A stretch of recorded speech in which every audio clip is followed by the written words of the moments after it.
Welcome to 3 TV.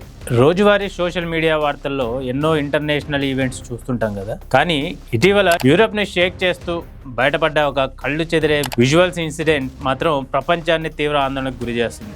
Just ఒక్కసారి imagine చేసుకోండి, ఒక ప్రశాంతమైన తీర ప్రాంత పట్టణం. అక్కడ దాదాపు ఒక 85,000 మంది మాత్రమే నివసిస్తుంటారు. అలాంటి ఒక చిన్న ప్లేస్లోకి కేవలం 48 గంటల్లో సడన్గా మరో 50 నుండి 60,000 మంది కొత్త వాళ్ళు సముద్రంలో ఈదుకుంటూ వచ్చేస్తే పరిస్థితి ఎలా ఉంటుంది?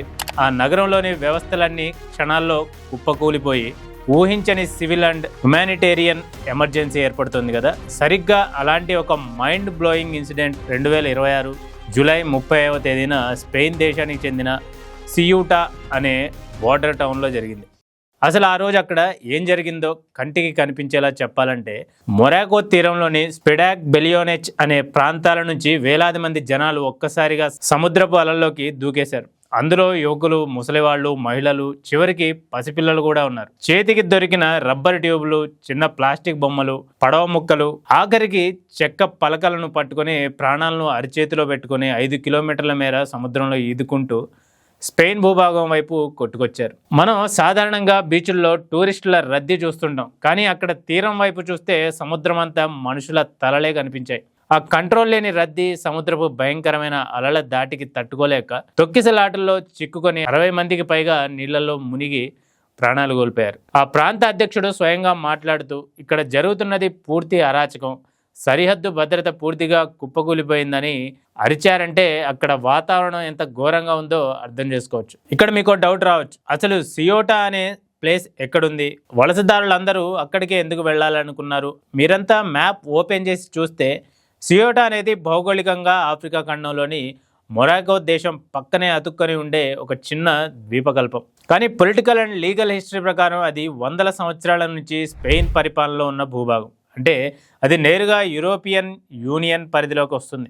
చాలా సింపుల్ లాజిక్ ఏంటంటే, మొరాకో పౌరులు సముద్రంలో 5 కిలోమీటర్లు ఈదుకుంటూ వెళ్ళి ఆ ఒడ్డున కాలు మోపితే చాలు, వాళ్ళు ఆఫ్రికా ఖండం దాటి స్పెయిన్ ద్వారా డ్రీమ్ ల్యాండ్ అయిన యూరప్లోకి అడుగు పెట్టేసినట్లే. అక్కడ ఒక్కసారి ఎంట్రీ దొరికితే తన భవిష్యత్తు మారిపోతుందనే ఆశతోనే ప్రతి ఒక్కరూ ఆ ప్రాంతాన్ని గేట్వేలా ఎంచుకుంటారు. మరి వీళ్ళంతా అసలు ఎందుకు ప్రాణాలను తెగించి ఇలా ఇల్లీగల్గా ఎంట్రీ ఇవ్వాల్సి వచ్చింది?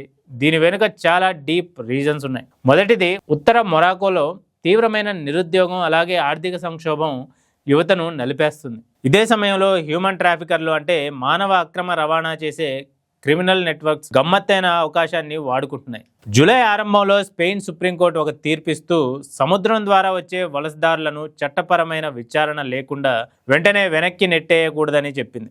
ఈ మాఫియా నెట్వర్క్ ఆ కోర్టు తీర్పును సోషల్ మీడియాలో దారుణంగా తిరిచిరాసి, మీరు సముద్రం గుండా సియూటా చేరుకుంటే స్పెయిన్ పోలీసులు మిమ్మల్ని చట్టపరంగా వెనక్కి పంపలేరు అని అబద్ధాలు ప్రచారం చేసి వేలాది మంది అమాయకులను ఉసుగొల్పాయి.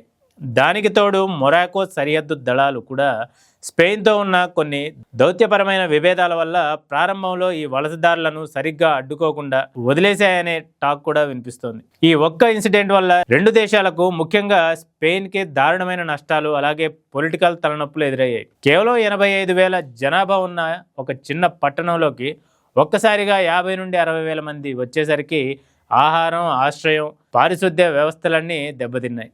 దిక్కులేని వేలాది మంది అనాథ పిల్లలు పార్కుల్లో, వీధుల్లో నిద్రపోయే పరిస్థితి వచ్చింది. దీంతో స్పెయిన్ ప్రభుత్వం దేశ రక్షణ కోసం ఆర్మీని రప్పించి అత్యవసర నిధులు కేటాయించాల్సి వచ్చింది. ఇక కేవలం 36 గంటల వ్యవధిలోనే దాదాపు 48,000 మందికి పైగా వలసదారులు తిరిగి మొరాకో చేరుకున్నారు. ఓవర్ క్రౌడ్, సరైన వసతుల లేమి వల్ల వీళ్ళందరూ స్వచ్ఛందంగా తిరిగి వాళ్ళ దేశం చేరుకున్నారు. మరోవైపు Italy prime minister Georgia Maloney లాంటి యూరోపియన్ లీడర్లు తీవ్ర ఆగ్రహం వ్యక్తం చేస్తూ స్పెయిన్ను యూరప్ వీసా రహిత షెంగెన్ జోన్ నుండి సస్పెండ్ చేయాలని డిమాండ్ చేయడంతో ఇంటర్నేషనల్ పాలిటిక్స్ హీటెక్కాయి. ఇక మొరాకో విషయానికి వస్తే, తమ దేశంలో బ్రతకలేక పౌరులు ఇలా ప్రాణాలు పణంగా పెట్టి పారిపోతుంటే ప్రపంచం ముందు దేశ పరువు పోవడమే కాకుండా సముద్రంలో 50 మందికి పైగా సొంత ప్రజలు శవాలుగా మారడం ఆ దేశంలో ఆరని శోకాన్ని మిగిల్చింది. ఇది రీసెంట్గా యూరప్ని షేక్ చేస్తున్న ఇన్సిడెంట్. ఇది వాటి special story. This is Riyaz signing off.